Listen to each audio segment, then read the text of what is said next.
پھر تو حضور بچپن کے تعلقات تو تھے ہی، رضائی بھائی تو تھے ہی، اور اب ایمان لانے کے بعد میں تو پھر حضور اکرم صلی اللہ تعالی علیہ وسلم سے اتنا گہرا تعلق ہو گیا کہ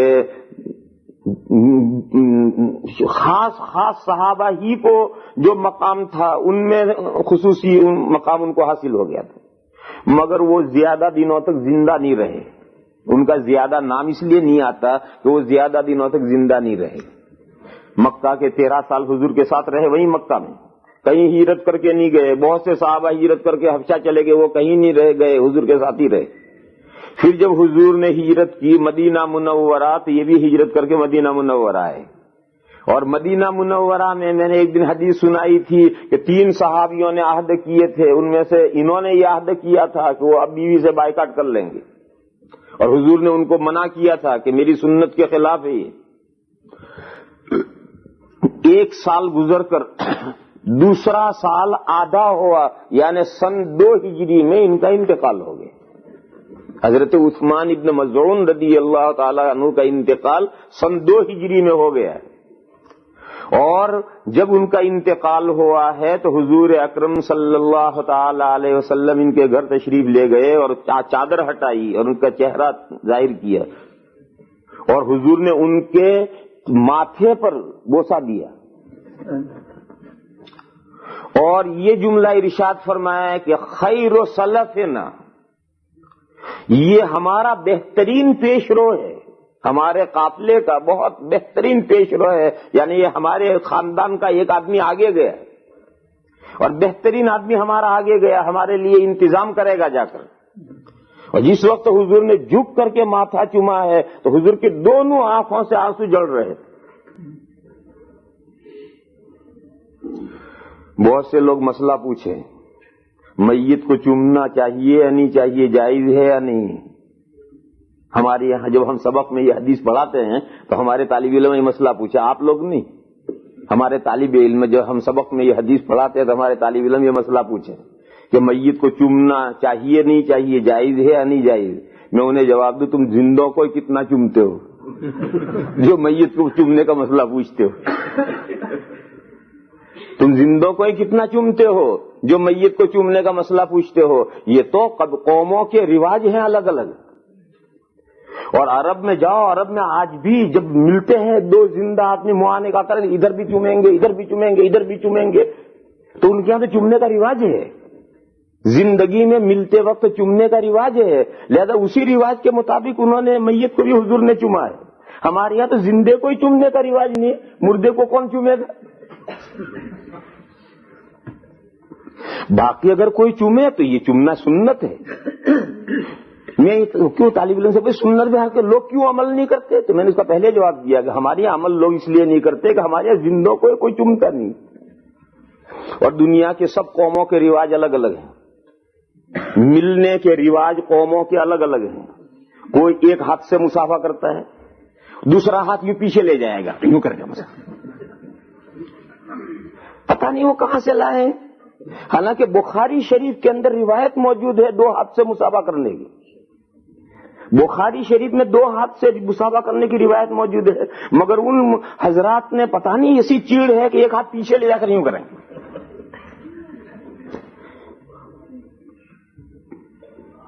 خیر یہ بھی ایک طریقہ ہے. ہم یہ نہیں کہتے کہ ایک ہاتھ سے جائز نہیں، ایک ہاتھ سے بھی کرو، لیکن ایک ہاتھ سے بھی مصافحہ ہے. لیکن یہ کہ اصل جو سنت ہے، کامل سنت، وہ 2 ہاتھ سے مصافحہ کی. یہ مسئلہ بھی سمجھ لو، جب یہ آ گیا تو اس مسئلے کو بھی سمجھ لو. مصافحہ جانتے ہو کسے کہتے ہیں؟ آپ حضرات عربی چونکہ نہیں جانتے اس لیے حضرات تھوڑی ہندی کی چندی کرنی پڑے گی یا ہندی کی چندی کرنی پڑے گی. بال کو کھال نکال کر کے الگ الگ کر کے سمجھانا پڑے گا. اگر عربی جانتے ہوتے تو میں ذرا سا اشارہ کر دیتا ہے، لیکن عربی نہ جاننے والے کو ذرا اور تفصیل سے سمجھانا پڑے گا. مصافحۃ یہ عربی کے باب مفاعلہ کا مصدر ہے،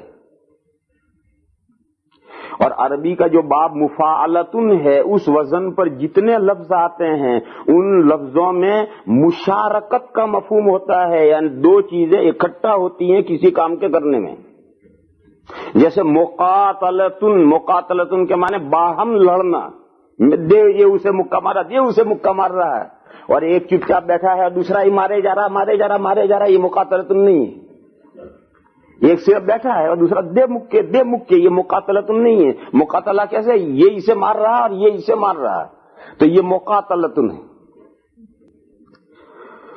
تو یہ صفحتن، صفحہ اردو میں بھی ہم بولتے ہیں کتاب کا صفحہ، کتاب کا صفحہ، اس صفحہ سے یہ مصافحتن باب مفاعلہ کا مصدر بنا ہے۔ اسی طرح کا ایک دوسرا لفظ ہے عنق، عنق مانے گردن، اس عنق سے لفظ بنا معانقہ، یہ باب مفاعلہ کا مصدر بنا ہے معانقہ۔ ایک صفحہ ہے اور یہ ایک صفحہ ہے، تو ایسے یہ ہاتھ ہے، اس کا یہ ایک صفحہ یہ ہے اور ایک صفحہ یہ ہے۔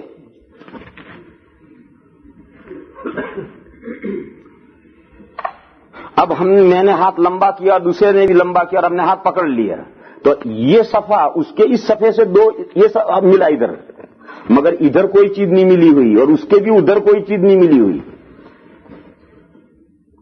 جیسے یہ ملائیں گے تو اب یہ دو ادھر کے، تو یہ صفحہ اور یہ صفحہ تو مل گئے، مگر یہاں کچھ نہیں مل رہا اور یہاں بھی کچھ نہیں مل رہا۔ جب انہوں نے دوسرا ہاتھ رکھ دیا تو دیکھو میرا بیچ کا ہاتھ دونوں طرف سے مل گیا، اور میں نے ہاتھ رکھ دیا تو ان کا بیچ کا ہاتھ دونوں طرف سے مل گیا۔ اور اگر ایک ہاتھ کے ساتھ ایک ہاتھ ہے تو وہ آدھا ہاتھ مسافہ ہے، وہ تو ایک سائیڈ کے ساتھ ملی ہوئی ہے۔ میرے ہاتھ کی دو سائیڈ ہیں، ایک سائیڈ یہ ہے ایک سائیڈ یہ ہے، لہذا یہ سائیڈ اور یہ سائیڈ دونوں ملنی چاہیے۔ تو جب ہاتھ ایک ہاتھ دیں گے تو دو یہ سائیڈ اور وہ سائیڈ ملے گی، میں آگے ہاتھ بڑھاؤں گا تب ان کی دوسری سائیڈ پر ملے گا، وہ اپنا دوسرا ہاتھ بڑھائیں گے تو میری سائیڈ پر آئے گا، تو کامل مصافحہ ہوگا۔ اور یہ تو ہے لفظ کے ترجمے کے اعتبار سے، ورنہ تو بخاری شریف میں روایت موجود ہے دو ہاتھ سے مسافہ کرنے کی۔ اسی طرح معانقہ ہم کیا کرتے ہیں، جب اسے ملتے ہیں تو میں نے یوں ملا تو میری یہ گردن اور ان کی یہ گردن دونوں لگ گئی، پھر یہاں سے ہٹ کر پھر ہم یہاں جاتے ہیں تو اب میری یہ حصہ اور ان کا یہ حصہ مل گیا، اب معانقہ دو طرف مل کر معانقہ پورا ہوا۔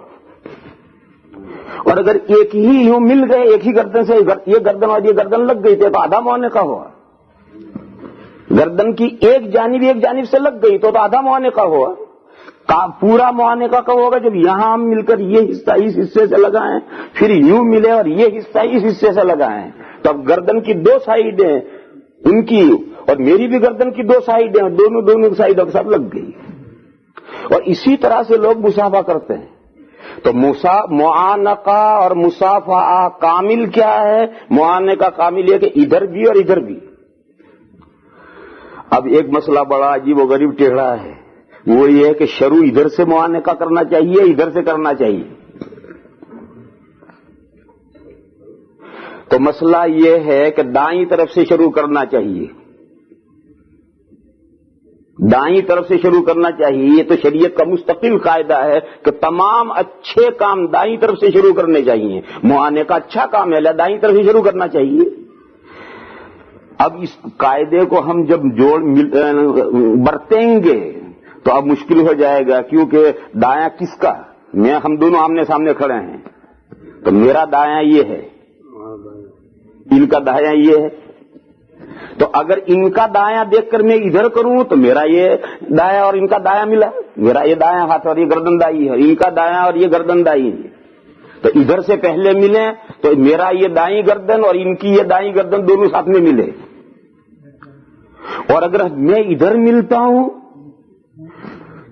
تو ان کا یہ بائیں گردن ہے اور میری بھی یہ بائیں گردن ہے، تو سب سے پہلے بائیں گردن ملی آپس میں۔ اس لیے بعض لوگ کہتے ہیں کہ معانقہ ادھر سے شروع ہو، دائیں طرف پہلے کرو اور ختم ادھر کرو، اور بعض نے کہا کہ نہیں میرا یہ دایاں ہے لہذا میرے اس ہاتھ کی طرف جو ان کی گردن ہے ادھر پہلے ملو، میرا دایاں یہ ہے تو میرے ہاتھ میں معانقہ کروں گا تو میرے ہاتھ کے اعتبار سے دایاں یہ ہے، تو اس لیے بہت سے لوگ پہلے ادھر ملیں گے پھر ادھر ملیں گے، اور کچھ لوگ پہلے ادھر ملیں گے کچھ ادھر ملیں گے۔ دنیا میں معانقہ کرنے والے دونوں طرح سے ملیں گے آپ کو، کوئی پہلے ادھر مل کر کے ادھر ختم کریں گے اور کوئی ادھر مل کر ادھر ختم کریں گے۔ یہ جو اختلاف ہو گیا ہے وہ اختلاف اس وجہ سے ہوا کہ دائیں سے شروع کرنا ہے، دائیں سے شروع کرنے کی کیا شکل، اس میں اختلاف ہو گیا ہے۔ لیکن یہ کہ بہرحال دونوں طرف معانقہ کرو گے تو معانقہ مکمل ہے۔ بعضے جو ہیں وہ 3 مرتبہ کرتے ہیں، ادھر کریں گے پھر ادھر کریں گے پھر ادھر کریں گے۔ 3 مرتبہ کیوں؟ انہوں نے کہا ایک قاعدہ تو کہ دائیں سے شروع کرنا چاہیے، اور دوسرا قاعدہ یہ کہ دائیں پر ختم بھی کرنا چاہیے۔ تو دائیں پر ختم کرنے کے لیے تیسری مرتبہ کرو گے تو دائیں پر ختم ہوگا۔ تو بعض لوگ یہاں تک چلے گئے۔ تو اب یہ جو 3 مرتبہ کا ہے یہ تو خواہ کی بات ہے۔ 1 مرتبہ گردن سے گردن مل گئی یہ بھی معانقہ ہے، نہیں ایسا نہیں، یہ بھی معانقہ ہے۔ اور ادھر بھی ملی اور ادھر بھی ملی یہ کامل معانقہ ہے۔ ایک ہاتھ سے ایک ہاتھ مل گیا یہ بھی مسافہ ہے، بالکل مسافہ ہے۔ اور دونوں ہاتھ ملے تو یہ کامل مسافہ ہے۔ تو اب دنیا میں بہت سی جگہ پر ملاقات کے طریقے مصافحہ ہے، اور مصافحہ سے آگے معانقہ ہے۔ اور ہمارے ہندوستان میں بس یہیں تک رہتے ہیں لوگ، مصافحہ کریں گے، مصافحہ سے زیادہ معانقہ کریں گے بس۔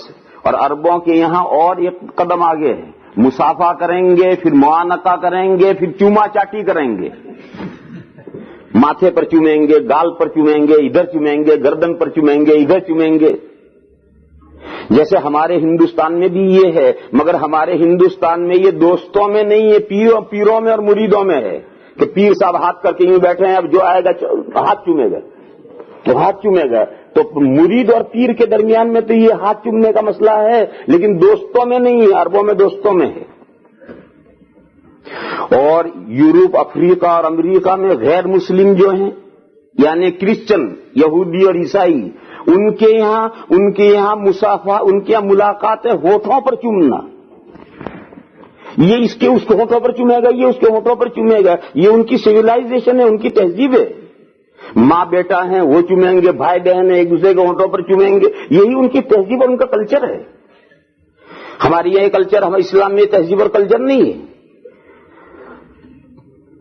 یہ ہے نہیں۔ یہ یورپ میں، افریقہ میں، آپ کا ملک بھی اسی امریکہ میں ہے۔ تو یہ جو عیسائی اور یہودی ہوتے ہیں جو گورے کہلاتے ہیں، ان کی تہذیب اور کلچر میں یہ ہے کہ وہ جب ملیں گے تو ہونٹوں پر ایک دوسرے کو چومیں گے، ماں بیٹا بھی چومیں گے، بھائی بہن بھی چومیں گے، یہ ان کا کلچر اور تہذیب ہے۔ اب ہم لوگوں کو جو باہر کے ایشیا کے لوگ آتے ہیں ان کو بہت عجیب معلوم ہوتا ہے کہ ایک دوسرے کے ہونٹ چوم رہے ہیں، تو یہ ہر قوم کی اپنی اپنی تہذیبیں ہیں۔ تو بات دور چلی گئی، میں اصل تو یہ بتا رہا تھا کہ عربوں کے کلچر میں آج بھی زندوں کو چومنے کا مسئلہ ہے۔ دوست ملیں گے تو ایک دوسرے کا ماتھا چومیں گے، گالوں پر بوسہ دیں گے، یہ طریقہ آج بھی عربوں کے یہاں ہے۔ اسی طریقے کے مطابق حضور اکرم صلی اللہ تعالی علیہ وسلم تشریف لے گئے اور کپڑا ہٹا کر کے حضرت عثمان ابن مظعون رضی اللہ تعالی عنہ کے ماتھے پر چوما، اور حضور کی دونوں آنکھوں سے آنسو بہ رہے تھے، اور یہ فرمایا کہ خیر سلفنا، ہمارا بہترین پیش رو عثمان ہے۔